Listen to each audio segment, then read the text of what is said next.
Mulai lagi dari awal. Assalamualaikum warahmatullahi wabarakatuh. Baik, di fisiologi hewan kita mengulas ke pertemuan ke-6 mengenai komponen darah dan fungsinya.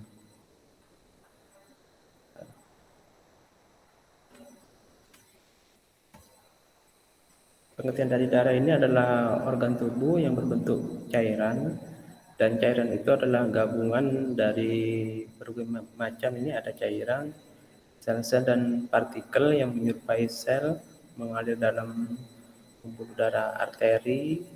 Tadi saya sudah jelaskan, arteri pembuluh darah dari jantung ke seluruh tubuh. Kemudian ada pembuluh darah kapiler, dia adalah penghubung antara pembuluh darah arteri dan vena. Kemudian ada vena, pembuluh balik, dia mengalirkan zat-zat darah dan cairan, baik itu yang diperlukan ataupun yang tidak diperlukan, dari tubuh ke jantung. Dan fungsi darah ini mengirimkan oksigen dan zat-zat gizi ke jaringan dan membawa karbon dioksida dan hasil limbah lainnya.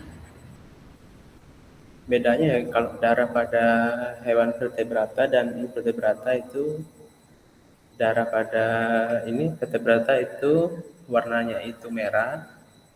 Itu kemudian dia juga mengandung Hb atau hemoglobin. Fungsi dari hemoglobin itu sendiri, dia mengangkut oksigen dan gas karbon dioksida dan sari-sari makanan. Sedangkan darah pada hewan yang invertebrata, dia itu tidak mengandung hemoglobin, jadi tugasnya itu hanya mengangkut sari makanan. Sedangkan gas-gas baik itu oksigen dan karbon dioksida itu sudah melalui sistem pernafasannya. Contohnya itu sistem pernafasan pada belalang, dia melalui trakeanya. Kemudian darah ini bagian-bagiannya ada komponen cairan atau plasma, 55 sampai 58% jumlahnya dalam tubuh. Kemudian ada unsur seluler, jumlahnya 42 sampai 54%. Dan ini bagian-bagian dari darah, ada bagian plasma, ada jumlah air yang diperlukan oleh tubuh. Jadi kalau tubuh kita kekurangan air dari jumlah sekian ini 90%, kita akan mengalami dehidrasi, dan otomatis tubuh akan merespon terhadap tanggapan kurangnya air dengan cara minum. Kemudian ada yang bahan organik, jumlahnya 7 sampai 9%. Ada bagian protein. Kemudian protein sendiri itu ada albumin, globulin dan fibrinogen. Masing-masing ini ada fungsinya ini, baik itu yang fibrinogen mungkin untuk penyembuhan luka, kemudian albumin juga ini mempercepat proses keringnya luka. Biasanya albumin ini kan banyak itu untuk yang pasien perawat setelah operasi, paling banyak dibutuhkan ini protein albumin, baik itu didapatkan dari protein telur bagian putihnya, kemudian ikan gabus dan lainnya. Kemudian ada nutrein, ada nitrogen dan hormon. Nah, bagian-bagian ini semuanya ini mengandung anti kekebalan tubuh. Jadi pada pasien COVID itu, dia itu kenapa membutuhkan plasma darah, karena di dalam plasma ini sudah banyak zat antibodi yang lebih kuat untuk melawan penyakit. Kemudian ada bagian anorganik, jumlahnya antara 1-2%, terdiri dari elektrolit dan gas.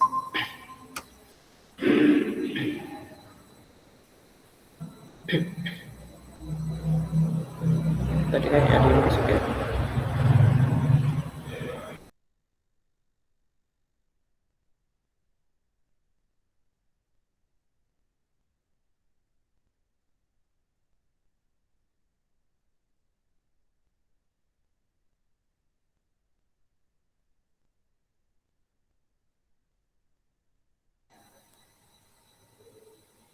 Halo, tes. Bisa masuk lagi ya? Bisa, Pak.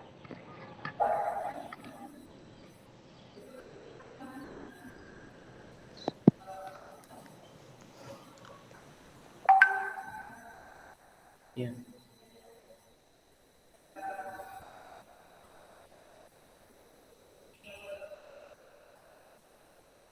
Terus darah ini juga ada bagian unsur seluler. Nah, unsur seluler ini yang kita lebih kenal dengan ini ada bagian elektrosit, sel darah merah, kemudian ada leukosit. Leukosit itu terbagi menjadi dua, baik itu granulosit dan agranulosit. Yang granulosit ini ada eosinofil, jumlahnya 1-2%, ada basofil 0,5 sampai 1%, dan neutrofil jumlahnya 55%, paling banyak neutrofil. Kemudian agranulosit itu ada monosit 6% dan ada leukosit 36%. Kemudian ada trombosit, ada kuping darah. Sekarang ke plasma. Dari separuh bagian darah merupakan cairan plasma. Sebagian besar itu mengandung garam-garam terlarut dan protein. Protein utama dalam plasma adalah albumin. Protein lainnya adalah antibodi, imunoglobulin, dan protein pembekuan. Plasma ini juga mengandung hormon-hormon, kemudian elektrolit, lemak, gula, mineral, dan vitamin. Selain menyalurkan sel darah, plasma ini juga merupakan cadangan air untuk tubuh. Kemudian juga fungsinya untuk mencegah mengkerutnya dan tersumbatnya pembuluh darah. Juga fungsi dari plasma ini membantu mempertahankan tekanan darah dan sirkulasi ke seluruh tubuh. Plasma ini sifatnya penting karena ada antibodi dalam plasma yang melindungi tubuh untuk melawan bahan-bahan asing yang masuk, misalnya dari virus, bakteri, jamur, dan sel kanker. Kemudian selain menyebarkan hormon dan mengatur efeknya itu dari plasma ini juga bertindak untuk mendinginkan dan menghangatkan tubuh sesuai kebutuhan. Jadi plasma ini juga fungsinya untuk homeostasis tubuh atau keseimbangan tubuh. Kemudian plasma ini terdiri dari yang pertama ada air, jumlahnya 91-92% dalam plasma yang diserap dari usus, fungsinya sebagai media transportasi dan keseimbangan volume air.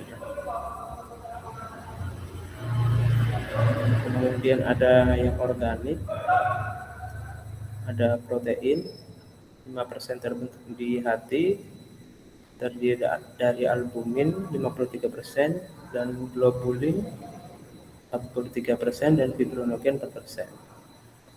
Albumin ini perannya mempertahankan volume darah, yang artinya dia fungsinya untuk tekanan osmotik-koloid, pH, keseimbangan elektrolit, serta transportasi ion logam, asam lemak, steroid, hormon, dan obat. Globulin ini juga dibentuk di jaringan limfoid. Perannya membentuk antibodi dan protombin. Ada bagian alfa dan beta, fungsinya untuk pembungkuk dan prekursor yang inaktif. Kemudian juga ada bagian gamma, fungsinya untuk antibodi.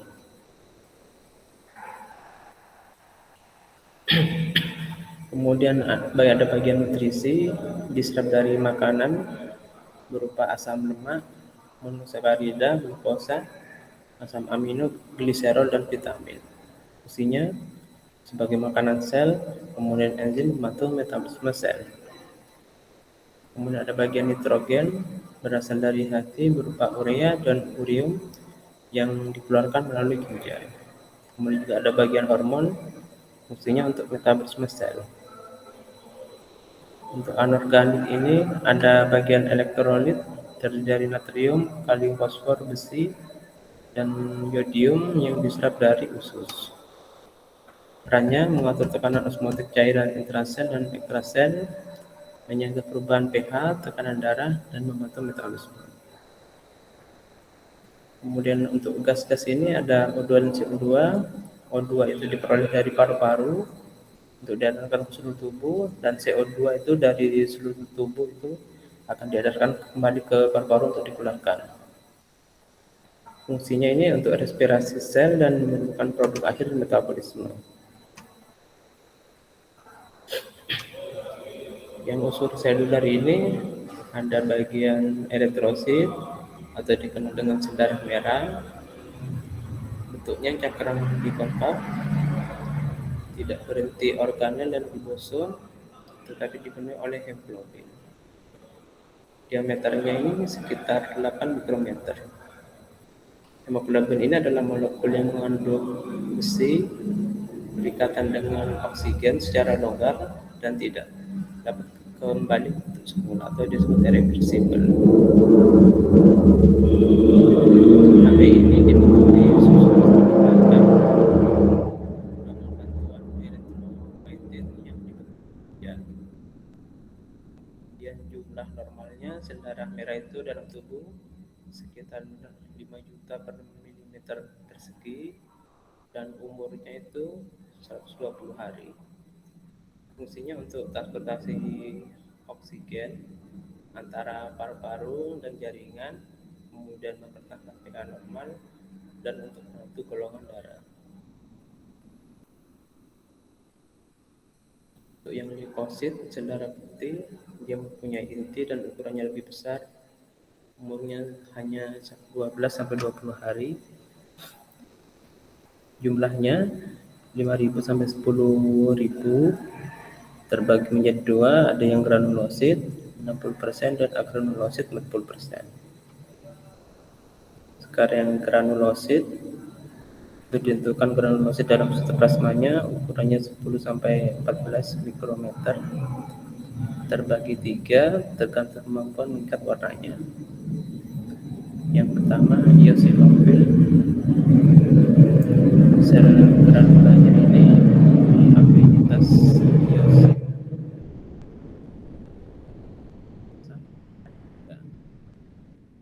Kemudian fungsi dari eosin ini dia menyerang cacing parasitik yang ada dalam tubuh dan berperan dalam reaksi alergi.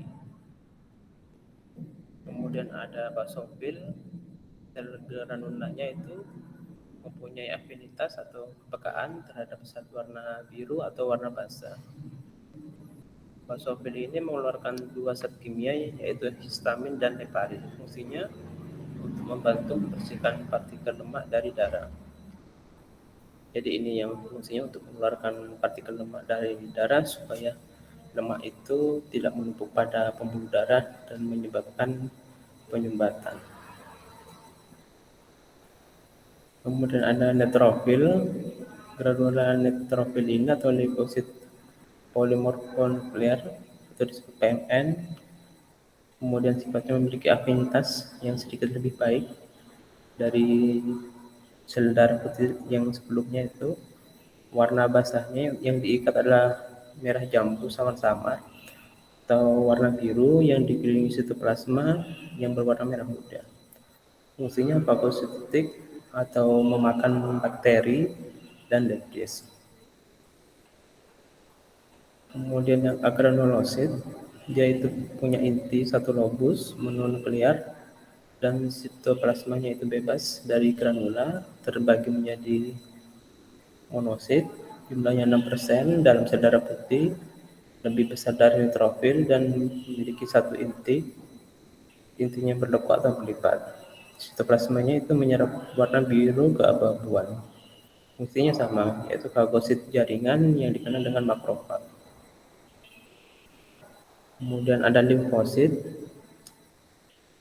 Dia adalah limfosit monokular dalam darah perifer, memiliki inti bulat atau oval dan sitoplasmanya berwarna biru. Terdiri dari limfosit T, dia itu membunuh sel secara langsung, respon imun secara seluler, dan limfosit B menghasilkan imunoglobulin antibodi bertanggung jawab atas respon kekebalan humoral. Kekebalan humoral ini artinya kekebalan dalam tubuh. Sudah saya carikan di sini ya, nanti bisa dibaca itu apa imunitas humoral. Kemudian ada juga kekebalan seluler. Yang seluler itu dia itu adalah sel T atau limfosit T itu yang dapat menghasilkan sel asing dalam sel.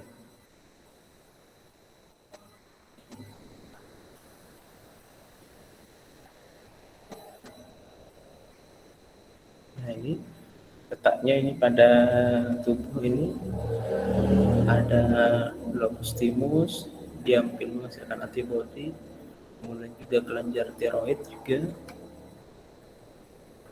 Nanti bisa dicari ya di Google itu kelenjar tiroid itu menghasilkan apa, pasti fungsinya itu ada untuk kekebalan tubuh.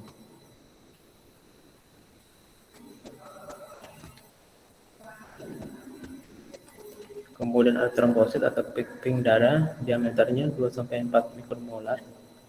Kemudian jumlahnya 150 sampai 450 meter persegi, umurnya 10 hari, dan sepertiga di limfa itu sebagai cadangan, sisanya yang bersirkulasi, berbentuk piringan dan tidak berhenti. Fungsinya hanya untuk pembekuan darah. Jadi bila ada pembuluh darah yang merusak, kemudian darah itu keluar mungkin dari kulit, supaya darah tidak mengalir keluar terus, dia ini akan sedikit akan ke pembuluh darah yang rusak untuk menutup pembuluh darah itu, sehingga akan membeku dan akan terjadi, jika sudah terjadi pembekuan, nanti akan terjadi serat-serat benang yang akan menutup dari pembuluh itu.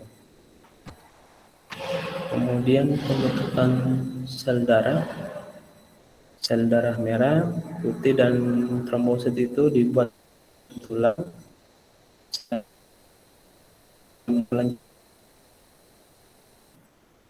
Limfosit itu dibuat dan matang dalam timus. Nah itu tadi ada timus tadi ya. Nah ini kerja dari timus. Kemudian kelenjar timus itu hanya aktif pada anak-anak dan dewasa, muda, artinya pada remaja. Di dalam sumsum tulang itu semua sel darah berasal dari satu jenis sel yang disebut sel. Jika sebuah sel itu membelah, yang pertama terbentuk adalah sel darah yang merah yang belum matang, imatur. Kemudian ada sel darah putih ataupun sel yang berbentuk trombosit yang disebut megakariosit. Jika kemudian ini sel imaturnya membelah kembali, dia akan menjadi matang dan akhirnya akan menjadi sel darah merah, sel darah putih ataupun trombosit yang sudah matang.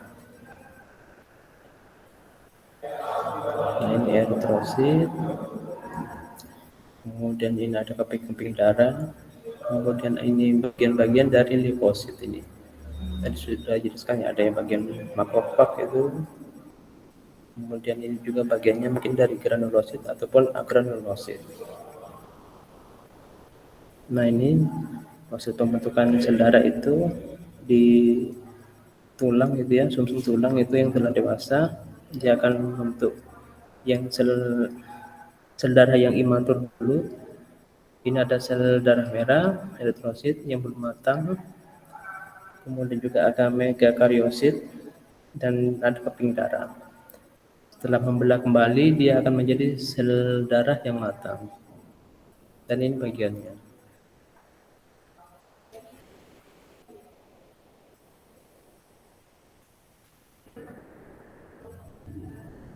Ada yang mau ditanyakan? Ipon mungkin? Belum ada, Pak.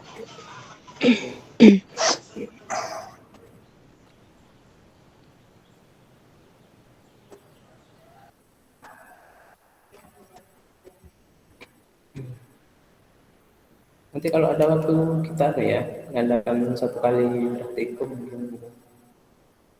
Praktek ya, Bapak?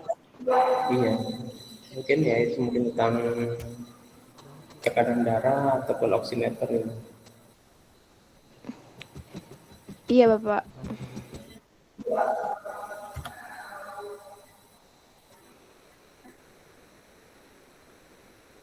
Di pertemuan selanjutnya, Baik, Bapak. kalau tidak ada yang mau ditanyakan, saya akhiri. Insya Allah pertemuan berikutnya ya. Nanti kita carilah waktu itu yang sekiranya sama-sama kosong, biar nanti enak gitu. Jadi saya mungkin setelah mengajar apa gitu. Sekarang masih pertemuan ke-6 ya. Minggu depan itu sudah pertemuan ke-7. Jadi coba tanya ke dosen-dosen sekiranya minggu depan yang sudah kosong gitu. nanti bisa kita pakai itu waktu untuk aktif. Minggu depan sudah kosong waktunya Bu Nurul, Bapak. Sekarang terakhir. Oh iya, berarti saya yang belum. Ya sudah, berarti kita pakai waktu itu. Baik, Pak. Itu waktunya Bu Nurul hari Senin ya, jam berapa? Jam 1 Iya, tapi sekarang diawalin karena yang kosong. presentasi, Bapak.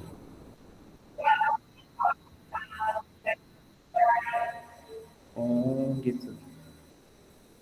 Iya sudah. Ya nanti aja. Kita lihat minggu depan. Iya, baik, Bapak. Oke, kalau Baik, gitu Pak. saya akhiri. Assalamualaikum warahmatullahi wabarakatuh. Waalaikumsalam Waalaikumsalam warahmatullahi warahmatullahi wabarakatuh. wabarakatuh.